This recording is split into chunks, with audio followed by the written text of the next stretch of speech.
Thank you to AnyDesk for supporting PBS. Imagine a world where humanity masters every planetary resource available to it, our first step on the famous Kardeshev scale of technological development. How distant is that step? Will we even become a true Type 1 civilization? And how can we get there?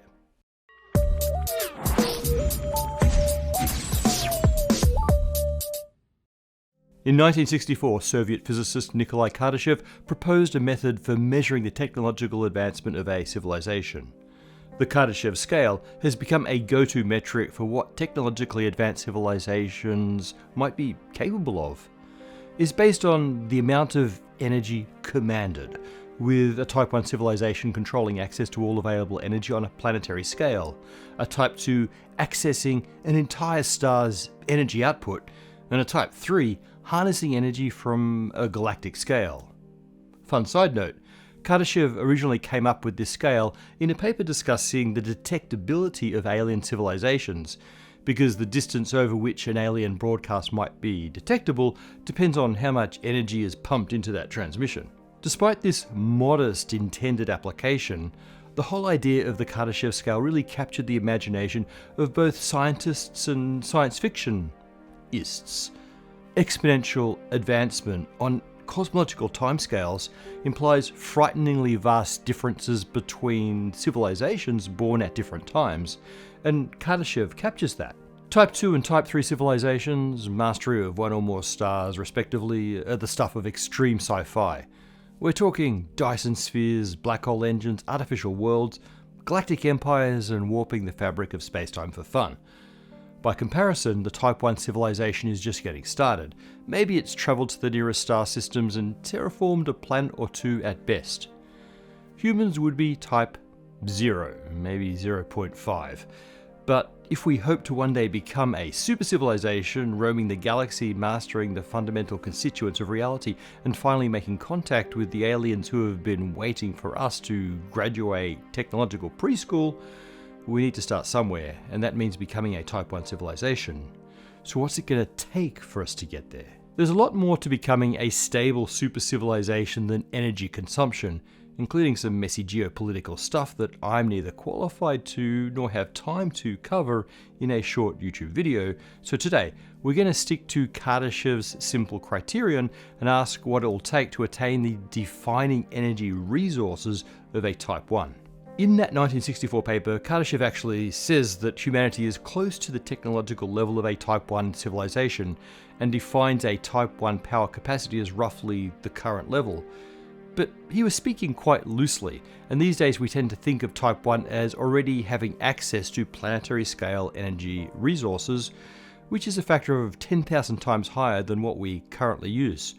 So that's the thought experiment for today. What does it take to master planet scale energy? Let's attach a number to that statement. How much energy can we access from the safety of our home planet? We want a stable civilization, so we're just going to consider renewable sources. Besides, a proper Type 1 would burn all of the energy locked up in Earth's fossil fuels and accessible fissionable material like uranium in a couple of days. Renewable sources like wind and waves contain a lot of energy, but the amount is piddling compared to the amount of solar energy that hits the Earth. And that makes sense. Ultimately, almost every source of energy in the atmosphere or biosphere comes from the sun. So we actually have a very easy way to estimate the energy use of a Type 1 civilization. It's the amount of solar energy hitting the entire planet every day. And directly collecting solar energy may also be the easiest way to access that power. So a sun-powered Type 1 will be our first consideration. There is another way that we could become a Type 1 that may yield even more energy, but I'll come back to that. So the average solar irradiance at the Earth is 1361 watts per meter squared, and our planet intercepts that energy over a disk with the Earth's radius, giving us an upper limit of 1.7 times 10 to the power of 17 watts to play with, so let's say 10 to the 17 watts. Let's put this in perspective. We currently use around 10 to the power of 13 watts globally, again 10,000 times shy of our Type 1 goal. Collecting anywhere close to the 10 to the 17 watts in solar power is going to take a lot more than covering the planet in modern solar panels, not that we'd want to do that anyway. The first program in upgrading our Kardashev scale is improving our solar collection capabilities. So let's start by learning a bit about solar cells. The most common solar cells are typically made from silicon and are an application of semiconductor technology that we discussed in this video. To summarize, you have two layers of silicon, each mixed or doped with a different element. One of these doped elements grants an extra free electron to its layer. This is a N-type semiconductor. And on its own, those free electrons allow the flow of current. The other layer is doped with an element that subtracts one electron, creating an electron hole and an P-type semiconductor, and those holes can flow just as current. Now, if you splice those layers together, the free electrons diffuse from the P-type to the N-type across the P-N junction to fill the holes, at which point the system is non-conducting. But if you provide energy to those electrons, they jump back across the P-N junction and are able to flow around any circuit that the device is attached to. This is exactly how transistors work, with the energy being provided by a small electric potential. In solar cells, the energy is provided by incoming photons in a process called photoexcitation. In a solar panel, the circuit provides a path for those electrons to return to the N-type layer, and their energy can be extracted en route. But there's a fundamental limit to how much energy a solar cell can extract from light. This is the so-called Shockley-Kaiser limit. There are a few effects that go into determining this limit, but for now let's focus on one of the big ones: spectrum losses. The energy required to move an electron between layers is a very specific number, typically the energy of a near-infrared photon. Photons with less energy, which means most infrared, do nothing at all. Photons with more energy, all visible light and ultraviolet light, will excite their electron, but the excess energy gets lost as heat. The photons in sunlight come with a very broad range of energies, so some loss is inevitable, with an efficiency limit of around 50%. Other effects drag the efficiency, the Shockley-Kaiser limit, down to around 30%, and in practice we've only just cracked 25% efficiency. But this is for traditional solar cells with a single p-n junction. Newer designs and materials offer the potential to exceed this limit. For example, layered p-n junctions tuned to different energy photons can capture a wider spectral range without wasting energy. Certain special materials, like perovskites, have a similar advantage. Quantum dots are another exciting possibility, thanks to their tunable absorption spectrum. In general, advances in material science and nanofabrication are likely to boost us to over 50% efficiency. Even more important than conversion efficiency is where we put these cells. Space-based solar power has a major energetic advantage. Our atmosphere blocks most UV light, but in space, those UV photons increase the overall available energy for solar cells by a factor of 10. Also, there's no nighttime in space, which adds another factor of 2. And of course, it's nice that we don't have to cover the Earth in these things, leaving more room for the humans or our AI overlords to inhabit our Type 1 world. A major challenge with space-based solar is getting the energy back to Earth. The most viable candidate is microwave power transmission. 2.45 gigahertz photons pass easily through our atmosphere. Pulses of these would be collected by receiver antennae, called rectennas, which would convert those photons back to electricity. Or maybe we finally build that space elevator to send people up and channel power down. So we're really looking at swarms of solar arrays orbiting Earth, or in co-orbit around the Sun, or at Earth's Lagrange points. With the James Webb Space Telescope, we've demonstrated that we're able to send large, fragile things into space. To achieve our 10 to the 17 watt power source, we'll need an array quite a bit larger than the flattened disk of the Earth in order to make up for the losses, which will never be zero. That's more than 100 trillion square kilometers and a lot of solar collectors. If we can scale down our silicon solar cell thickness by a factor of 10 to around 10 microns, that's still a few 100 trillion kilograms, not including the supporting structure.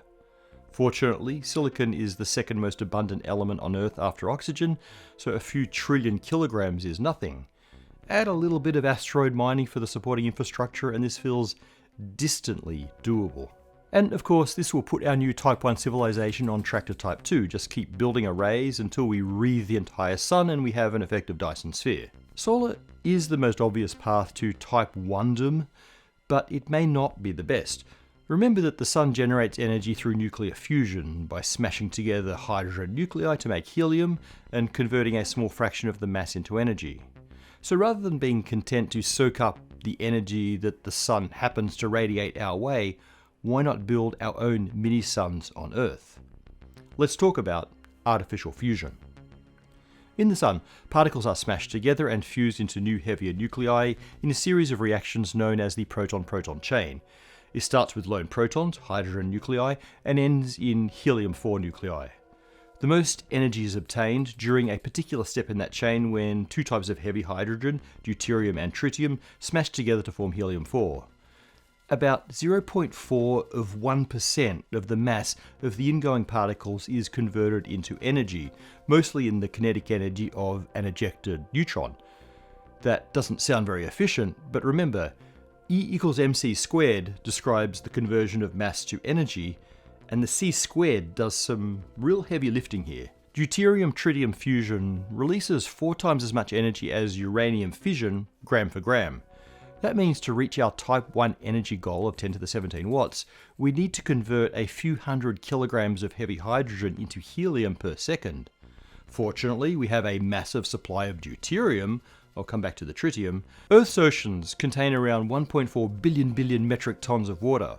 1/8 of that is hydrogen by mass, and 0.016% of that hydrogen is deuterium.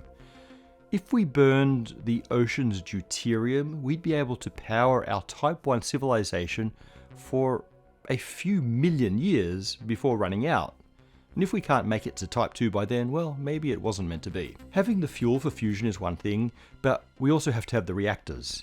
How long before we have that? Commercial fusion is famously 50 years away no matter when you ask. That said, there are major programs to bring this to reality. The most promising approaches use powerful magnetic fields to confine an extremely hot plasma, trying to duplicate the crushing effect of the intense gravity in the core of the Sun. Perhaps the most famous is the International Thermonuclear Experimental Reactor, ITER, in France. A type of reactor called a tokamak. There are other magnetic confinement projects and designs, and also non-magnetic and non-confinement options. But that's not for this video. Currently, magnetic confinement seems to be the most promising for commercial reactors, and ITER is the furthest along. There are still many challenges to overcome before magnetic confinement fusion is commercially viable, from dealing with the plasma instabilities to safely extracting the energy from the extreme energy neutrons produced in fusion. The main issue is getting more energy out than you put in to get the reaction started and maintained. And that seems to be a matter of scale. Larger reactors should have an easier time doing that, and this is the great hope of ITER with its proposed 500 megawatt output, supposedly only needing 10% of that to sustain the reaction. This is scheduled to come online in around 10 years, or 50. Okay, back to the question. Assuming we get fusion technology, how many reactors do we need to power our aspiring Type 1 status? Let's say we build many ITERs. We only expect a fraction of its output to be convertible to electricity. Those neutrons are hard to catch. At 20% efficiency, we'd need 100,000 reactors to power our super civilization. That is a lot, but it's not utterly preposterous. If we double efficiency and scale reactor size up by a factor of 10, then 5,000 reactors scattered across the globe will provide every watt we'll need for millions of years. But with great power comes great need for storage and distribution of that power. That means the development of a planetary scale supergrid. Rather than stringing lossy copper cables across the planet, we're going to want to parallel track development of high temperature superconducting cables. Underground networks of, say, yttrium barium copper oxide can distribute our new extreme current density with minimal power dissipation thanks to their zero resistance when they become superconducting. Challenges here include the fact that even high temperature superconductors need to be cooled quite a bit, which means both energy and cumbersome piping. The energy part we seem to have just sorted. And we're gonna need those chunky pipes anyway due to the typical brittleness of superconductors. This is stuff that companies are working on today, so we can hope that it's sorted out by the time we need it. Actually, I just realized something. Adding 10 to the power of 17 watts to the Earth, in addition to the 10 to the 17 watts provided by the Sun, would not be good. Thermodynamics demands that for a system in equilibrium, what goes in must come out. So those watts going in, whether from solar or fusion, would end up as heat in our atmosphere. So if we're going to scale up that far, we either need to find a way to pump that heat directly out into space without warming the atmosphere, or we need to both generate and use the energy in space in the first place. So I guess the moon becomes a giant factory/supercomputer. There's a sci-fi concept for you. Okay, so we have a couple of paths to Type 1 civilizationhood. But now we have a completely ridiculous amount of energy. What do we do with it? Why did we go to all this trouble anyway? Honestly, maybe we didn't need to. Maybe we can settle down and live in modest harmony with our planet and chill on these expansionist tendencies. Maybe it's juvenile to obsess over some made-up metrics in a Soviet paper from the 60s. But, seeing as we got this far, and we now have an imaginary Type 1 civilization, we might as well do something with it. Part of being a Type 1 civilization is the ability to not just harness the energy of the Earth, but to be able to control Earth's natural forces. We now have access to energy on the same scale as the atmosphere and the ocean, and so can presumably change them for the better. So I guess we start out by saving the planet, reverse climate change and all that, now that we plan to actually stick around as a species for a while. They say that if you have a hammer, every problem is a nail, but energy is the most versatile hammer that there is, and it's the ultimate currency of problem solving. Near limitless clean energy can enable colossal scales of resource gathering and manufacturing, from mass scale desalination to farming to asteroid mining, advanced manufacturing, building perfect cities for all peoples. We could turn the Earth into a paradise of abundance, assuming we solve all world conflicts, which energy cannot do directly, although surely eliminating scarcity helps. Energy is information, and power is computation. Our supercomputers will run hot and grind out solutions to all technological challenges and unlock the secrets of the universe with sheer brute force processing and unthinkably capable AI. We'll duplicate our energy facilities to power the terraforming of other worlds, creating simulacra of our earthly paradise, and so humanity will claw its way towards the next level of the Kardashev scale. Or we might just spend the energy mining Kardashev coin and training our AI successors. But whether it's us or them, Earth will be on track to spawning a civilization of the Type 2, soon mastering the energy of an entire star and then of many, and then maybe we look back at Nikolai Kardashev's little paper and realize that we are the beacons we imagined, and we've announced our presence to new Type Zeros still emerging across galactic spacetime. Thank you to AnyDesk for supporting PBS. Scientists often find themselves in some of the remote corners of the world, and whether you're in a remote location or just working from home, the need for reliable, secure communication and data transfer remains important. With AnyDesk, file transfer functionality allows for fast, secure and direct file transfers, bypassing the cloud entirely. With coverage all over the world, AnyDesk remains fast and reliable with over 99% uptime. And when you're working on that groundbreaking research, you don't want any distractions. Thankfully, AnyDesk features a clean user interface and a simple user experience, as well as compatibility across multiple computing and mobile platforms. So even if your astronomical dataset is still running on Windows XP 9, AnyDesk still has you covered with backwards compatibility. AnyDesk is available for personal use, but if your research requires a lot of global communication, AnyDesk offers custom-tailored business plans.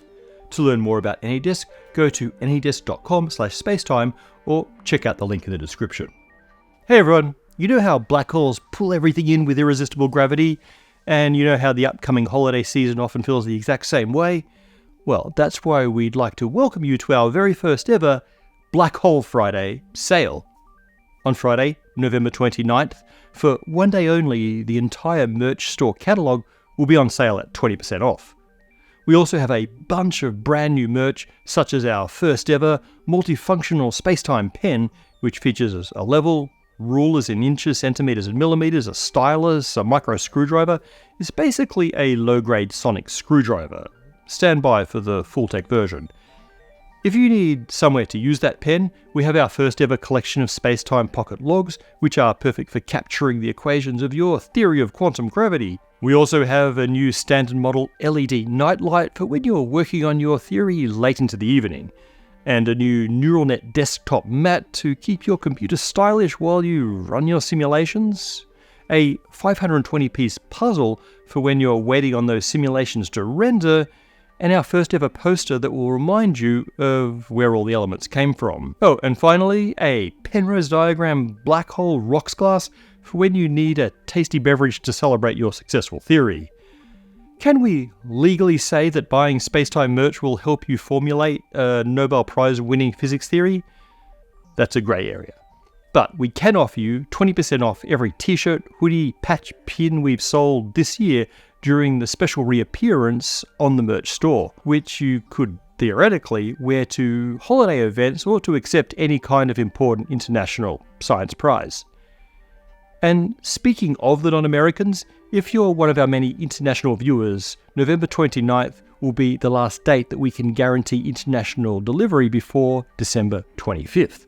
So if you need a gift for any special person in the galaxy, including yourself, remember to go to pbsspacetime.com/shop on November 29th for our first ever Black Hole Friday sale.